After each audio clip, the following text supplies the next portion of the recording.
Real estate agents, hey, listen up real quick. I've got a question for you. What is it that you do every single day? Not a trick question. What do you do every day? When it comes to buyers and sellers, of course, you help people move. You help people move for a living. Well, guys, my name is Jake Dixon, founder, CEO of the Locker Room Real Estate Coaching and Training Company. And over the years, I've helped literally hundreds upon hundreds of agents relocate their businesses to different brokerages. I've helped agents coming out of pre-licensing school find their perfect fit for a brokerage right out of the gates. Well, how? It's by using this set of questions that I'm going to give you today to uncover what truly is important to you. Guys, because this is not something we do every day. Just like somebody buying or selling real estate, that's not necessarily something they do every day. So it can get lost on us where we don't know the right questions to ask. We don't look internal first to figure out what is truly important to me unless somebody, as a homeowner's case, seeks the counsel of someone like you. You'll ask the questions. You know what questions to ask. If left up to them, they're just floundering around and may not get the best deal out there. So today is no different. I'm going to give you questions that can help you potentially find your new home, help you relocate your business to your next home. Perhaps right now you're questioning the value that you're receiving from your brokerage. Maybe you're wondering if the grass is greener on the other side. Perhaps you're coming out of real estate school questioning, well, I don't even know what's important to me in the first place. I wish somebody would help kind of point me in that right direction. And that's exactly what we're going to do together today. To be honest with you, the landscape out there, the recruiting that's going on out there is at an all-time high. It's ultra competitive, and that's good. That's great. It's forcing companies, forcing teams to really establish the unique value proposition. But at the end of the day, it's about you. What is it that matters most to you? See, 96% of people choose you because of you, whereas 4% of people choose to work with you, maybe perhaps based on the company you're affiliated with. This is a time to be selfish. This is a time for you to question everything, making sure that you have selected the right brokerage who can support you and your goals. All right. So what we're going to do together right now is review a quick set of questions. We're going to pop the link below this video as well if you want to access it on your own. So without further ado, let's take a look at some of these questions together. So as promised, here's a list of questions to ask when choosing a new brokerage. I sure wish somebody gave these questions to me a long time ago, but we've got this for you. Have no fear. So what are those top questions? How do you establish what is most important to you? Again, we've got the link here so you can attach or click on it and go to this blog here and read it for yourself. But here's some questions that we've come up with. Starting with, what is your company value proposition as to why an agent would want to work there?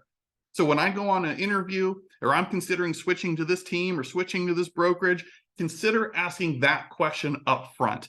They should be able to answer that. If not, I would question what other areas of the business they have lack of clarity around, and is that going to serve you or is that going to work against you?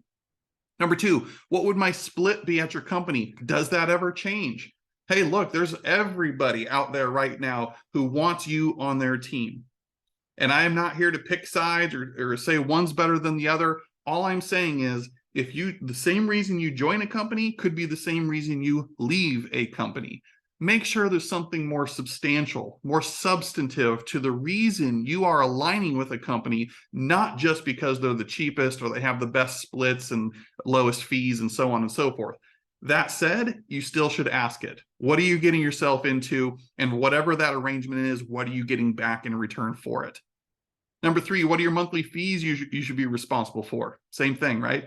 What type of structured training does your company offer for new agents, experienced agents, and megas or top agents? You want to ask all three of those. And if they can't produce a training calendar or have a logical, reasonable response to this, again, red flags, because you want to work your way up through all these different levels, don't you?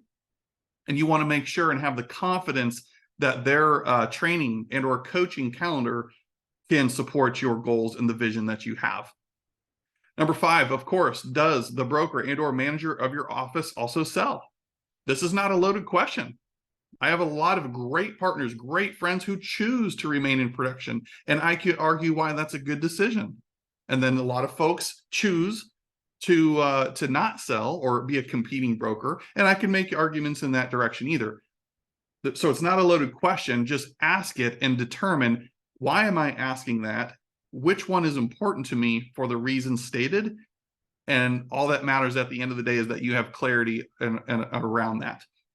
Number 6, how does your company view or support building a real estate team?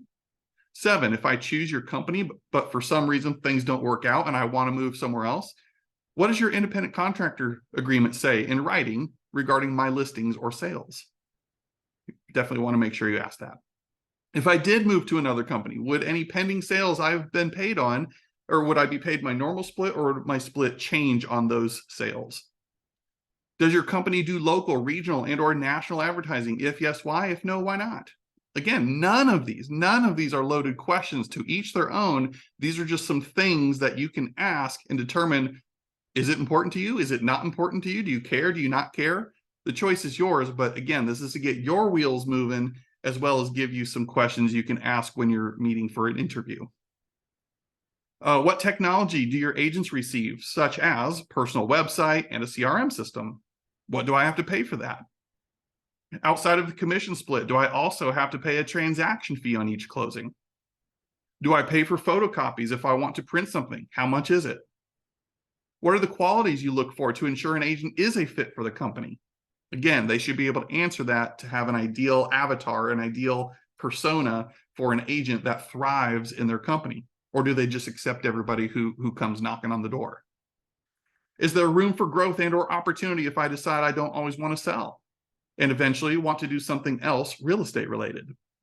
Is there a path for leadership or ownership or something greater than just selling, if that's important to you? What do you expect from your top producing agents? Are commissions negotiable when working with sellers and buyers? If so, can I make that decision, or do I need permission? How would you describe your company culture? What are the production levels of your top 10 associates? Can I expect to get any leads from the brokerage? If so, how is it decided who gets the lead? What do you do to help increase the level of production for your agents? What principles did you adopt from the brokers you were with as an agent, and what did you learn you needed to do differently? How have your past experiences as an agent and or leader helped shape your company today? What percentage of your agent roster has not produced in the last 6 months? How fast are your new agents getting into production? How many homes does the average agent close per year with your company? And finally, what do the top producers in your company do differently than those who are struggling? So guys, I'm not saying you have to ask every single one of these questions, nor am I saying this is an exhaustive list of all the questions. This is just a sample to get your wheels spinning, to uncover what is important to you. Is it just to align yourself with the cheapest? Is it to align yourself with the company who has the most training and coaching available? What is it that is important to you? Do you want to align yourself with a small independent brokerage? Do you want to align yourself with a larger national franchise? There is no right or wrong. These are not loaded questions. They are meant to serve you. So you can go in equipped with questions to ask, listening for the answers you want to hear. And if not, hey, you'll know this may or may not be the company for me, and we can continue down the road. So if you do click on the link and come to our blog here, we've got a gift here for you, which is our free download. It's our Locker Room Scripts Simplified booklet. It is all yours. Just got to put in your information and we will get that over to you. So ladies and gentlemen, again, my name is Jake Dixon, founder, CEO of The Locker Room. This is 100% for you. I can't tell you how many times I've used these questions to help another agent relocate their business. And because it doesn't happen every year, hopefully, sometimes we get lost, or there's a temptation pulling at us in a different direction that we may choose to go somewhere, but it doesn't quite exactly align with our belief system or our values. And I'll leave you with this. It was once told to me, nobody likes to lose anything. So switching companies or whatever can be a very emotional experience. But don't let anyone, I mean anyone, pull out the loyalty card on you, right? This is about you. This is about your business. This is about funding your perfect life for yourself, your family, your loved ones, okay? And so although if you make a move, nobody likes that, right? They don't want to lose you. It can be an emotional roller coaster. But if somebody says, I can't believe you would do this to me. What happened to the loyalty? You're so disloyal. We got to be careful with that. And this was shared with me, and I want to share it with you too. What is the opposite of loyalty? Well, the opposite of loyalty is betrayal. So if somebody wants to get all bent out of shape because maybe you're choosing to leave to better your business, better your life somewhere else, and they say, you're so disloyal, what they're essentially saying is, you've betrayed me. That's a very deep cut. That's a pretty strong accusation. But it helps wrap my head around this if you make a move to say, no, it's not about loyalty or betrayal. Come on now. It's about alignment. I came here and I was aligned, and we are no longer aligned. We are misaligned. And that happens. People outgrow their environments. Maybe something tipped you off or whatever. Either way, it's an alignment issue. It's not a loyalty issue. Don't carry that weight and that baggage around.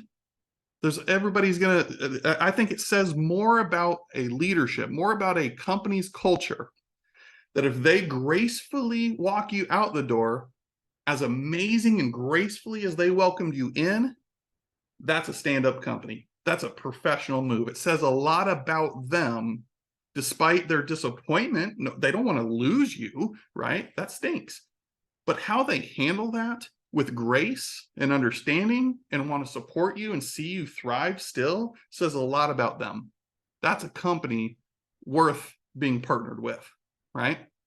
So guys, I have no dog in this fight. If you have questions or you want to talk to anybody on our team to help you kind of decide, hey, here's where I'm at, could use a little coaching around it, let us know. We're happy to ask the questions that maybe nobody else will ask you. But in the meantime, click the link, check out the blog. That's all there for you. Make sure you grab that free scripts booklet, and we'll talk to you soon. Locker Room Nation, over and out.